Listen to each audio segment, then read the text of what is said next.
Have you ever talked to someone and felt like they just weren't listening? Or maybe you were the one nodding while thinking about lunch.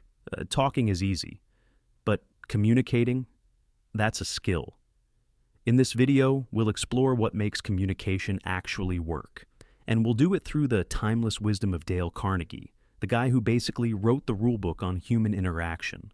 Whether you're trying to make friends, win arguments, or just survive small talk, this might help you do it better.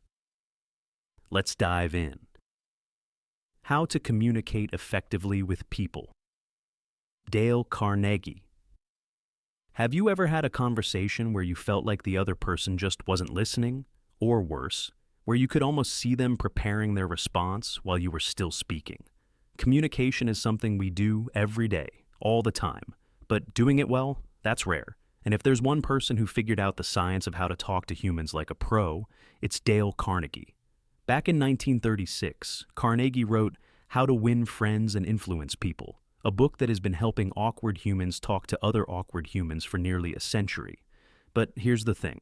The book isn't just about winning friends like some kind of social Pokemon game. It's about something deeper, building authentic connections by focusing less on ourselves and more on others. Let's say you're at a party. You meet someone named Jeff. Jeff sells paint. You don't care about paint. You've never cared about paint. The last time you thought about paint was when you accidentally knocked over a can of it in your garage 5 years ago. But here's what Carnegie would tell you. If you want Jeff to like you, don't talk about your cat, or your job, or your recent knee surgery. Ask Jeff about paint. Ask him questions. What's the weirdest color he's ever sold? What's the difference between eggshell and satin finish? What's his favorite brand? And then, this is the hard part, actually listen. Because Carnegie's secret weapon wasn't just talking, it was listening. Deep, active listening. The kind where you're not just waiting for your turn to speak, but genuinely absorbing what the other person says like a social sponge. It turns out, people don't crave information. They crave validation.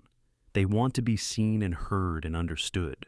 Carnegie knew that, which is why one of his most famous principles is talk in terms of the other person's interests.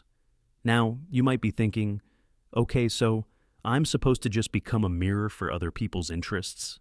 That sounds fake. But it's not about being fake. It's about being generous. It's about saying, hey, for the next 5 minutes, this conversation isn't about me. It's about you. And when you do that, something magical happens. People relax. They open up. They remember you. And that's just the beginning. Carnegie also believed that one of the most powerful phrases in the English language is, I'm sorry.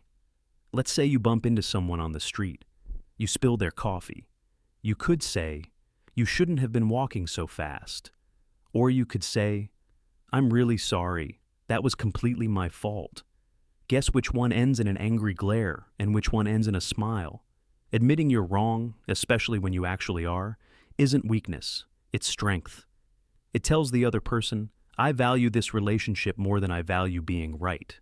Carnegie also had a very strange opinion about arguments. He hated them. He believed that the only way to win an argument was to avoid it entirely. Not by agreeing with everything someone says like a spineless jellyfish, but by steering the conversation toward mutual understanding instead of mutual destruction. Imagine two stickmen. Let's call them Bob and Linda. Bob says, pineapple belongs on pizza. Linda says, you're a monster. Now Bob and Linda are yelling, and nobody's having fun. But what if Linda said, interesting, why do you like pineapple on pizza? Suddenly Bob doesn't feel attacked. He feels heard. And maybe Linda still thinks it's gross, but now they're having a conversation instead of a shouting match. Carnegie's whole philosophy can be summed up like this. Make people feel important, not in a fake, flattering, you're the best person I've ever met kind of way, but in a real way, a curious way, a human way.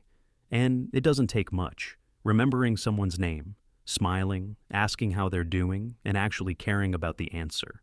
These are small things, but together they build something powerful, trust. Now, does this mean you'll never have an awkward conversation again? Nope. Does it mean everyone will suddenly like you and agree with you and invite you to their birthday parties? Also, nope. But it does mean that, over time, you'll build stronger connections. People will listen when you speak, and more importantly, they'll want to speak with you. Carnegie wasn't a genius. He just paid attention to people, to what made them feel good and what made them feel ignored. He watched, he listened, he learned, and the best part, you can do the same. Every time you speak, you have a choice. You can try to impress people, or you can try to connect with them. Guess which one actually works?